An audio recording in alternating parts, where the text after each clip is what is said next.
केवल एक मैं बहुत सुखी हूं दिल से निकल जाए तो देखना दुख भाग जाएगा, मैदान छोड़ जाएगा, आपके द्वार कभी नहीं खटखटाएगा।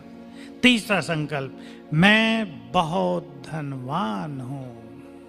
और जब मन शांत होता है तो बुद्धि की शक्तियां बहुत बढ़ने लगती हैं। आज लोगों की बुद्धि में टेंशन क्यों रहती है? क्योंकि मन शांत नहीं होता। फिर हम परमात्मा से अपना नाता जोड़ते हैं तो परमात्मा का जो स्वरूप है महाज्योति, बुद्धि से उसको भी देखते हैं, उस पे हम अपनी बुद्धि को स्थिर करते हैं तो क्या हो जाता है तुरंत? अब एक सिद्धांत आप जान लें, और ये सिद्धांत बहुत ही जरूरी है जानना। हमें भगवान से शांति मांगने की जरूरत नहीं, सब उससे शांति मांगते हैं। हमें उससे शांति लेनी है, मांगनी नहीं है, लेनी है। वो प्यार का सागर है, हमें प्यार उससे मांगना नहीं है, प्यार को अधिकार से प्राप्त करना है। वो सर्वशक्तिवान है, हमें शक्तियां मांगनी नहीं लेनी है। कैसे लेते हैं वो आप जान लें, फिर हम आगे चलेंगे। आसमान में सूरज उदय है, हम इस हॉल में बैठकर उसे नहीं देख रहे हैं। मैं आपको कहूं कि बुद्धि के नेत्र से सूरज को देखो, इस तरफ ऊपर।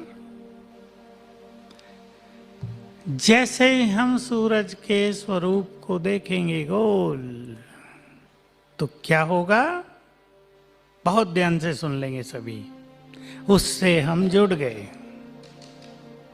इंग्लिश में इसे एनर्जेटिक कांटेक्ट कहते हैं। जुड़ गए हम उससे, और उसके वाइब्रेशंस, उसकी एनर्जी, उसकी गर्मी, उसकी लाइट हमारी ओर आने लगी है। अगर हम उस पर 10 मिनट एकाग्र हो जाएं तो ये संभव है हम गर्म हो जाएं। ऐसे ही जब परमात्मा के स्वरूप को हम देखते हैं ऊपर ब्रह्मलोक में, तो उससे हम जुड़ जाते हैं, और जो कुछ उसके पास है वो हम में आने लगता है। क्योंकि अगर हम उसे शांति मांगेंगे वो देगा हमें, लेकिन थोड़ी सी। मांगने वालों को कितना दिया जाता है? थोड़ा सा। और अगर हम उस पर एकाग्र होंगे तो उसकी संपूर्ण शांति आत्मा में प्रवेश करने लगेगी। इस सिद्धांत को ध्यान में रखकर आप योग अभ्यास को आगे बढ़ाएं। सवेरे करेंगे तो बहुत अच्छा होगा। एकाग्रता सवेरे बहुत अच्छी होती है, इवनिंग टाइम भी बहुत अच्छा है। शाम को मनुष्य का मन शांत रहता है 6, 7, 7:30 तक। तब भी आप योग अभ्यास करें, लेकिन इस योग अभ्यास में सफल होने के लिए ये आवश्यक है। बहुत ध्यान से सुन लेंगे फिर से।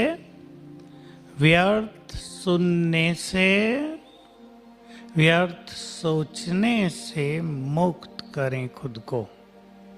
मनुष्य सारा दिन वो सब कुछ सोचता है जिसकी उसे जरूरत नहीं है, उससे मन भटकता है, एकाग्र नहीं होता। जब आप योग अभ्यास के लिए बैठेंगे तो कहेंगे मन तो बहुत भटक रहा है, पर ये भटकता नहीं, हम इसको भटकाते हैं।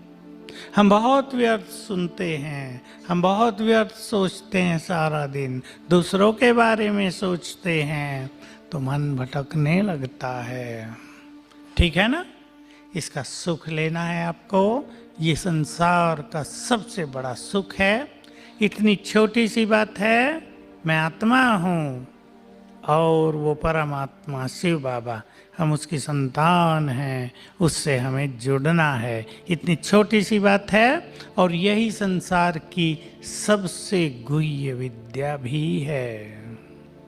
राजयोग अति सरल और सबसे अधिक गुह्य, और अभ्यास के द्वारा इसे सरल बनाया जा सकता है।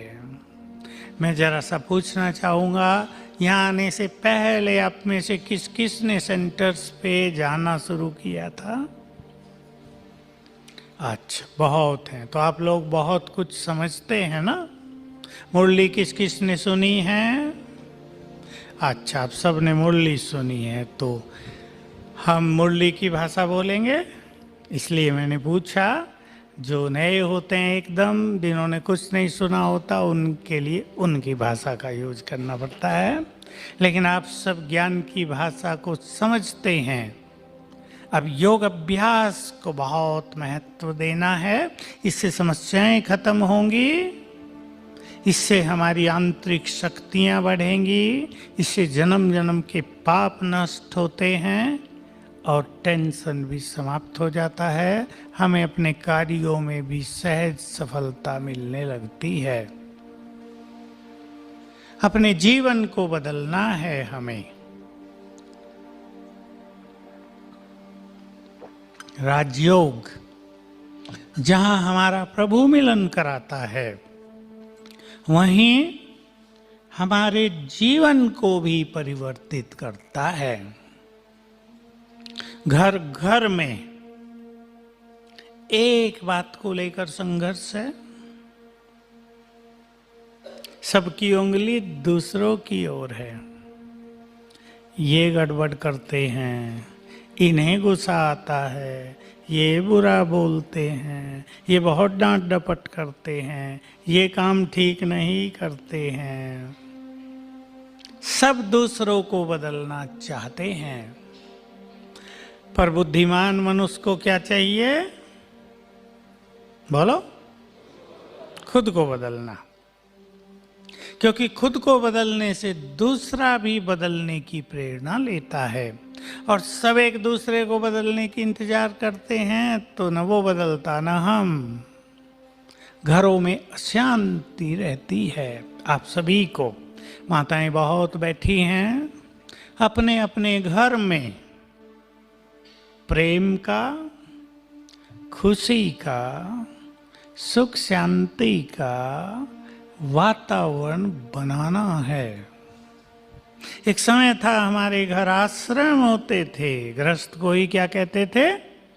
गृहस्थ आश्रम। अब भी कहेंगे? बोलो, अब कहेंगे?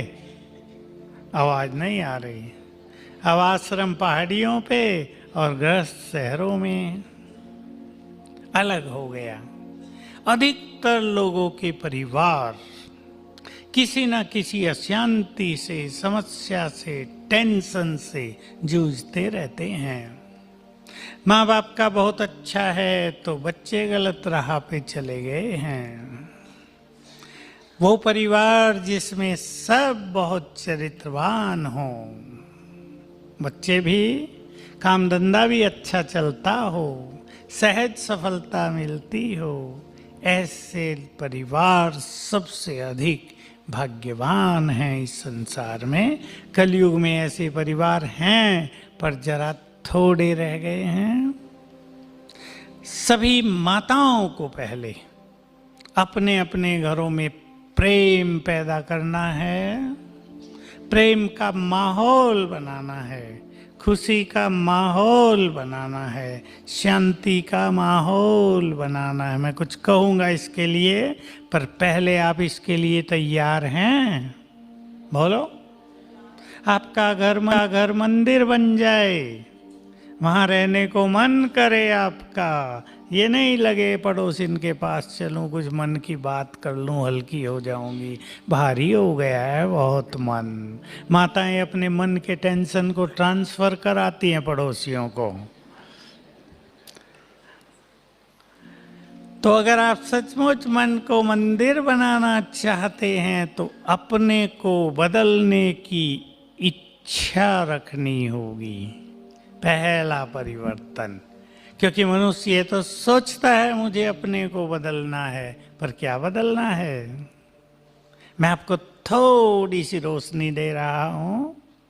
पहली चीज है बोलने का तरीका बदलना।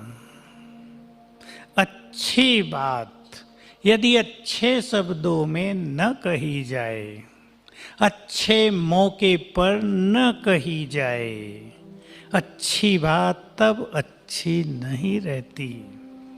अच्छी बात भी बुरी लगती है। ठीक है भाई, लोग क्या कहेंगे। अच्छी बात बहुत गुस्से से कही जाए, डांट डपट के कही जाए, तो अच्छी के साथ बुराई भी तो चली गई। हमारा प्यार तो नहीं गया जो दूसरा व्यक्ति हमारी अच्छी बात को स्वीकार करे। तो बहुत अच्छी तरह से ध्यान देंगे, बोलने के तरीके को बदलना है। घर में कोई गलती कर दे, बच्चे कुछ गलती कर दे, कुछ ऊपर नीचे हो जाए, माताओं को विशेष रूप से संभाल लेना है। बिगड़ी बात को संभालना है आप सबको, बड़ी बात को छोटा करना है। बहुत सुंदर कला है ये जीवन की। बड़ी बात को छोटा करो तो वो छोटी होकर समाप्त हो जाएगी।